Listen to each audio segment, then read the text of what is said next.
All right, here we go. Algebra 2, 7.4. Today we're going to be introducing a new concept to you guys, something called logs. And these logs you've never really seen before. So today we're going to concentrate more on definitions and basics than we are on in-depth concepts, which we'll get more into with the 7.5 and 7.6. So today is going to be all about our logs. Now, first thing, when I ask you to solve for x, there's many different kinds of questions in solving for x. This first one, for example, x minus 3 equals 5, how would you solve it? Well, hopefully you can tell me to move the 3 over, you would have to add 3 to both sides. Second one, we'd have to get rid of this 3 in the front, and I don't even care about that plus sign. That plus sign would go with the x. I care that the 3 is positive. So to move the 3 over, we would have to subtract. The 1/2 x, hopefully by now you've heard me say it enough, do not divide by a fraction, multiply by its reciprocal. And reciprocal of 1 over 2 would be 2 over 1. 5 times x, this question, since we have a whole number in front of x, to get rid of the multiplication, we would divide. Last chapter we talked about roots. So if I had an x cubed, we know roots and powers are opposites, so in order to get that power out of there, I have to take a root, and remember, in order to get them to cancel, the root has to match the power. So I'd have to take a cubed root of both sides. The last one's opposite. I have a cubed root, so in order to get rid of that root, I would need a power, and again, in order for these to cancel, that power would have to match, so that power would be a 3, so 4 cubed. One thing we have not talked about yet, though, is what if x is an exponent? So what if you have 2 to the x equals 8, and you're trying to figure out, well, what is x? Now, this is a pretty easy example. Hopefully, you can tell me x is 3. 2 cubed is 8. But we haven't actually talked about how to solve if it's an exponent. That's what we're going to start discussing today. Now, definition of a log. First thing, you've never really seen this before, so making sure you understand what this says. Right here is log base b, which as you can see, it's down in a base position, of y. So when you look at this log, that's how you would read it. Log base b of y equals x. Now, definition of a log. We will go from logs, which is this first one, to powers, which is the second one, or exponents. And as you notice, the x is an exponent. Okay, so the first concept we're going to talk about is being able to go back and forth between these two. And when we do that, when we go from a log to a power, I'm always going to refer to my circle. Okay, with the basics, it's always nice to have a pattern. So my pattern for this definition is a circle. So going from a log to a power, you start at your base. You follow your circle up to your x. So if you look over here, we have a b to a power of x, and then you follow your circle back to your y, so it equals y. So if I were to review this circle, I would have b first, follow your circle, power of x, follow your circle, equals y. That's how we get over here. Now going the other direction is still your circle again. But going the other direction, we'd be taking the x down. The x is a power, so we'd have to take it down. So in order to take it from an exponent to not an exponent, that's where we would be going to a log. And when you're writing the log, again, starting with basics, I'm going to try to give you patterns. We are literally going to fill in the blanks. So the first blank that you fill in when you're writing your log is that of the base. So you're going to fill in your base, your of, fill in your blank, equals last blank. So when I look at my power up here, if I want to get this x out, I got to do my circle. So my first blank is going to be filled in with the b. So log base b, follow your circle, of y, follow your circle, equals x. So being able to go back and forth between these, it's following the circle. Like I said, nice easy pattern for right now before we get more complicated. Now, going back and forth between these. First one, I give you a log. I want to rewrite it as an exponent, so we need to do our circle to rewrite this. Start at your base, follow your circle. So I have 3 squared, continue your circle, equals 9. And hopefully writing that out, you guys recognize that is a true power. 3 squared is 9. That's how we can recognize these powers going back to these logs. Okay, if they're correct, they will always match up. So 3 squared is 9. So let's look at our next one. Again, we have a log. I want to rewrite it as an exponent. So where are we going to start? We're going to start at our base, 8. Follow your circle. 8 to a power of 0, continue your circle, equals 1. Again, is that statement correct? Anything to a power of 0, there's no 8s here. So anything to a power of 0 is 1. Now, the next one, we're going to actually go the opposite direction. So I give you the exponent. I want to write it as a log. So I'm going to, again, since we're starting with our basics here, write it out so I can fill in my blanks. Get used to what it feels like. Get used to this pattern. Okay, so I'm going to do my circle. When I do my circle, I got to start with my base. My base for this one is 5. Come across to the 1 over 25. So log base 5 of 1 over 25, then continue your circle, equals -2. And again, looking over here at the power, hopefully we recognize 5 to the -2. This means we would have to bring it to the bottom. So this would be 1 over 5 squared, which is 1 over 25. Okay, so that is being able to go back and forth between your logs and your exponents. And this is going to be a very key concept for what we're going to do in 7.4, 7.5, and 7.6. So make sure that you understand being able to go back and forth between the two of these. Now, evaluating without a calculator, okay? You're going to have to use your head on some of these and get kind of creative. Now, if I'm evaluating without a calculator, I'm wanting to know what is log base 4 of 64? What is log base 2 of 0.125?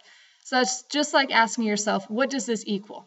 So I'm going to put an equals x here. That's what I'm looking for. What does this equal? Now, when I'm doing this concept, same thing. I'm going to do my circle. How do I figure out what that x is? Well, if I rewrite this, I would have 4 to a power of x equals 64. And if you don't know that one off the top of your head, start guessing. Okay, this is a perfect. And like I said, if you don't know it, start guessing. 4 squared, 4 cubed, 4 to the 4th, 4 to the 5th. And when you start guessing, you will find a 4 to a power is 64. Okay, hopefully it doesn't take you too long. 4 cubed is 64. So what's your answer? What do we need to satisfy this question? X would have to be 3.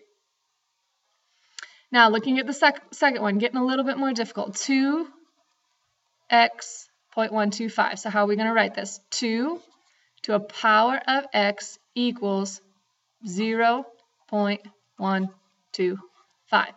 Now we got to really use our head on this one and get a little creative. Maybe, maybe not. We recognize this 0.125 is actually 1 over 8. And for some of us, if we rewrite that as 1 over 8, it's going to help us be able to answer this question. I need to know, what does this power have to be to make 2 become 1 over 8? Maybe we recognize 2 can become 8 by making it 2 cubed. But that gives me 8, and I need this to become 1 over 8. Well, think about your powers. I'm trying to figure out what this power needs to be. I don't want it to be a 3 because that's 8, and that would be 8 over 1. How do I get that 8 to turn into a 1 over 8?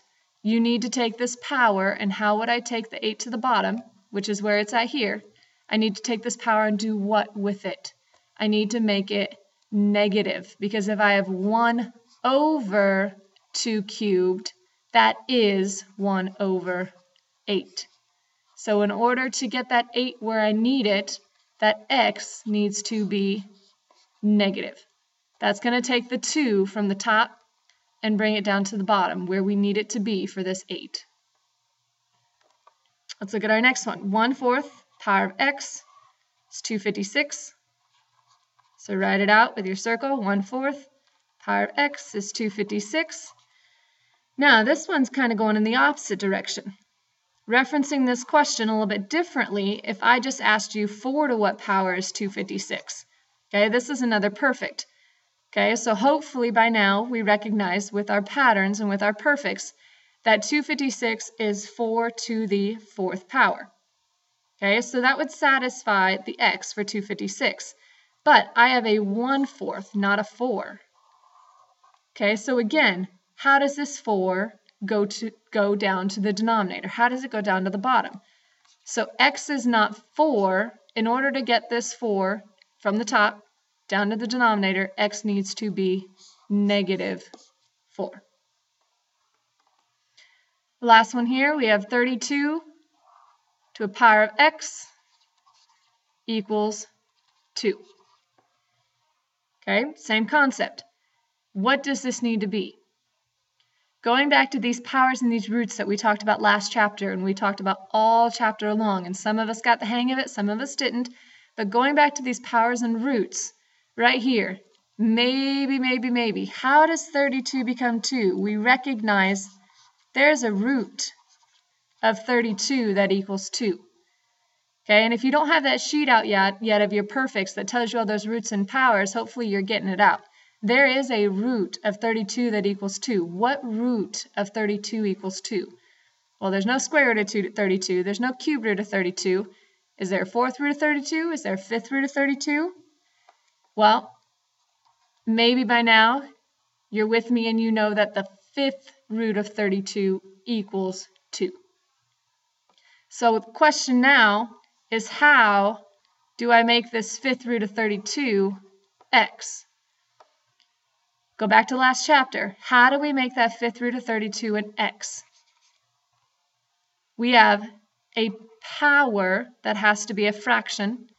And if this is a power of 1 and this is a root of 5, is that a 1/5 or is that a 5? Remember, the power goes on the top, the root goes on the bottom. So that would have to be a power of 1/5. Remember, 1/5 as a power is the same thing as the 5th root. Those two are the exact same concept. So this power would have to be a 1/5 to turn it into a 5th root that we need down here. Now, common and natural logs. These are two different types of logs that you're going to see for the rest of this chapter. First one is your common log, and it says the base of 10 is not written. So when you look right here, it has log base 10 of x. That equals log of x. Now notice there's nothing written down here in the base, and that's what this is saying. If the base is a 10, like you see right here, you're going to actually see that referenced as log of x. So you will never actually see this written with a 10. You'll never see it this way. You will see log of x. And you got to reference, if there's nothing down here in the base, there is a 10. Second one's very similar. Log base e of x, you're never going to see written this way. If it's log base e of x, you will see ln of x, and that's the natural log of x. So, key concept, if you see an ln, you got to make sure you recognize that's a base of e. Because again, you're never going to see it written this way. But make sure you recognize that ln means base of e. Now, evaluating. Okay, hopefully by now we see that word evaluate and we know probably we're just going to plug it in. Okay, if you haven't looked at your calculator yet, you got a log button and you have a natural log button. The log button is base 10. As you can see in this question, there's nothing written right here, so we know that's a 10 like we just discussed. A log with base 10 is right to the left of 7 on your calculator. The ln button, base of e, remember that's just like a base of e with a log, is right to the left of 4. So if you haven't yet, make sure you find those 2 buttons. Evaluating again, we're just plugging them in. So if you haven't done so, plug these 2 in and let's see what we get. And the directions tell us to round to 3 decimal places, so make sure we do that as well. Log of 7, type it in. Hopefully you get 0.845. And evaluate, that's all we're doing. Plug it in, get an answer. Second one, natural log of 0.25. Plug it in. Negative 1.386. Okay, so don't make those hard. Evaluate, we're just plugging them in, see what we get. Now, 2 properties. These properties, for right now, we don't need to make sense of them too much right now. What you need to understand about these properties is that they can help you when we're solving. The first property you need to recognize is if we have a base and this number right here, if those 2 match, they are going to cancel. They always cancel. That's a pattern that you need to look for. So whatever this power is will always be your answer. Same concept down here. When log is a power, if the base of b right here matches the base down below, so this b matches this b, same concept. This whole thing is going to cancel, and whatever you have for x right here will be your answer. Okay, so it's just a pattern that we need to look for. Now, using those 2 patterns, put them up on the right there for you, to solve these 4 questions. Simplify the expressions. 20 to the power of log base 20 of x. Okay, key thing, our 2 20s match. Okay, so again, referencing these properties we talked about, since these 2 20s match, this entire section is going to disappear, which means my answer is just x. The second one, my 2 4s match. That's referencing what we have down here in green. If my 2 4s match, again, the pattern, this entire section disappears, which means my answer is 2. The next one, there is no base right here. I'm looking at this pattern. There is no b, but hopefully we recognize, what did we say? If there is no b, that is a 10. So if I were to rewrite this, it would be 10 to a power of log base 10 of 5. So do these match? Yes. Now, do you need to rewrite it? No, but you got to recognize that's a 10 right there. So since these match, they're gone. So my answer is 5. Now, the next one, when I look at it as it currently is, I have a 5 and I have a 125. They don't match. Okay, but like we've discussed in the past, if they don't match, your job is to decide if you can make them match. So like we've done in the past, obviously the 5's not going to change in anything.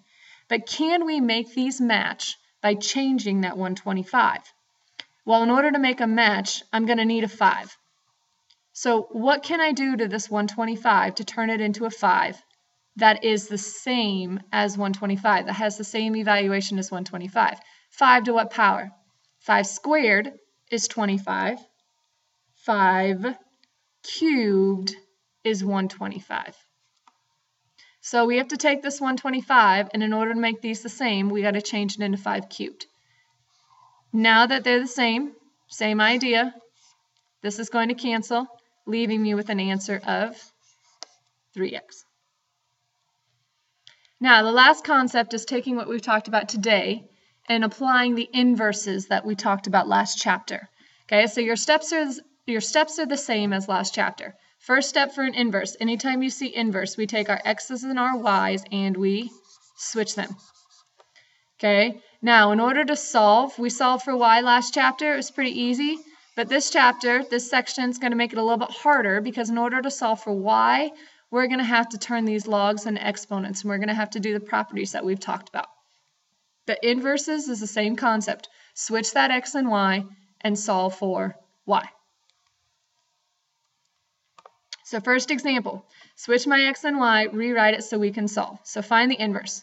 Step 1, flip them. So I get x equals log base 8 of y.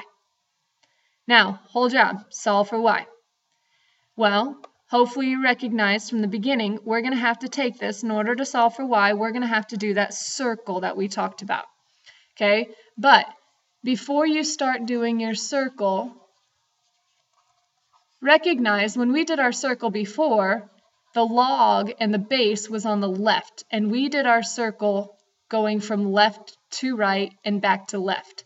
So if you want to make it easy on yourself to follow the same pattern every single time, the key is the log has to be on the left-hand side. Well, right now for the question we have, our log's on the right-hand side. So instead of getting confused with your circle, go ahead and rewrite your log base 8 of y on the left and your x on the right.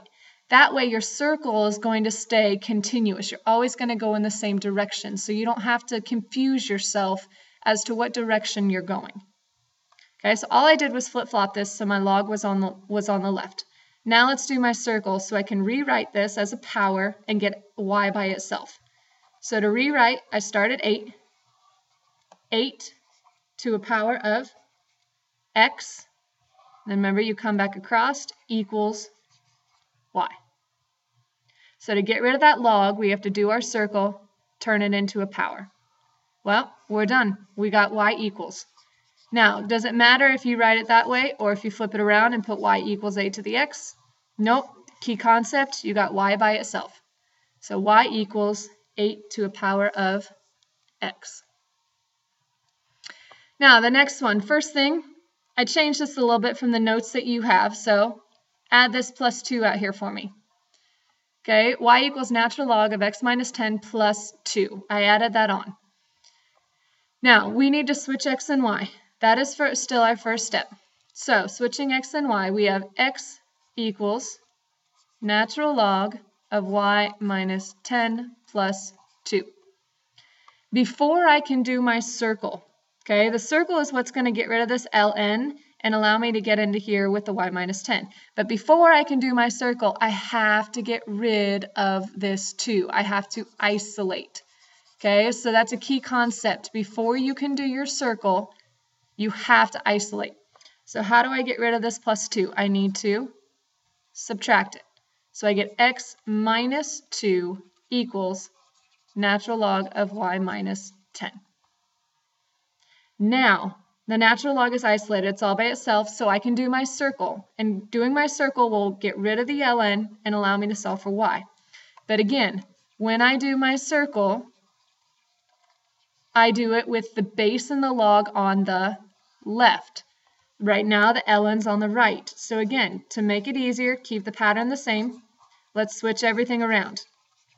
So natural log of y minus 10 on the left, x minus 2 on the right.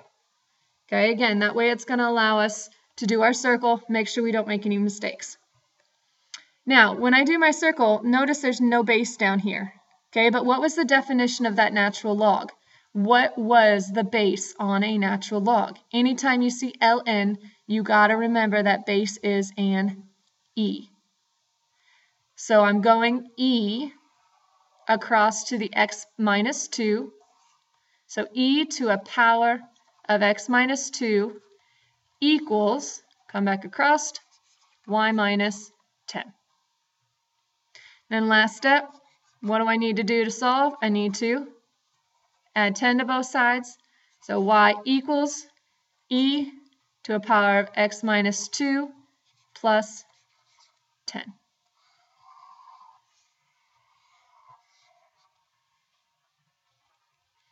Okay, last one. Now, first thing again, we have to switch our x and y, and then we're going to have to rewrite as an exponent to get inside of those parentheses to get this x, which is going to be a y here in a second. Now, I don't have a y, but hopefully you remember what is this f of x. Remember that f of x is your y. So it's the same thing as me taking that and turning it into a y. So step 1, turn f of x into y. Step 2, switch x and y. Now, there's no isolating in this question because there's nothing over here that we need to get rid of. So it's just going straight into our circle. But again, to make sure we don't mess up our circle, I need my log to be on the left-hand side. So log base 3 of y minus 1 equals x.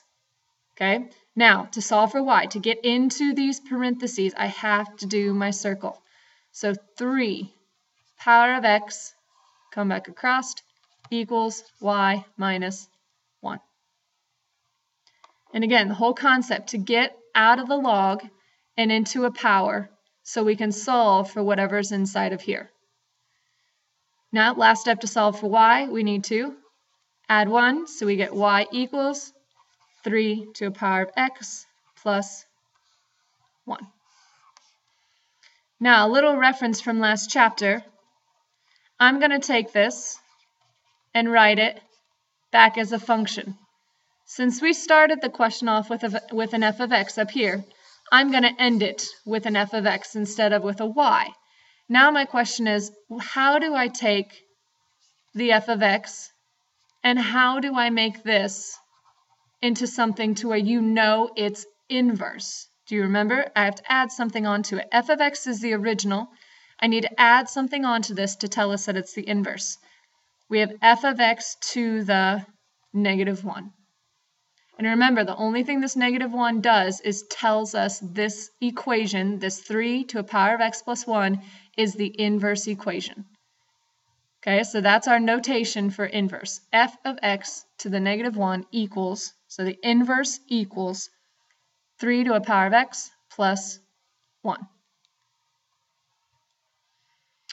Your homework listed below for practice B and practice C. Hopefully I get to see you guys on Monday. If not, then I will see you on Tuesday and enjoy your snow day. But hopefully I get to see you on Monday. Have a good weekend.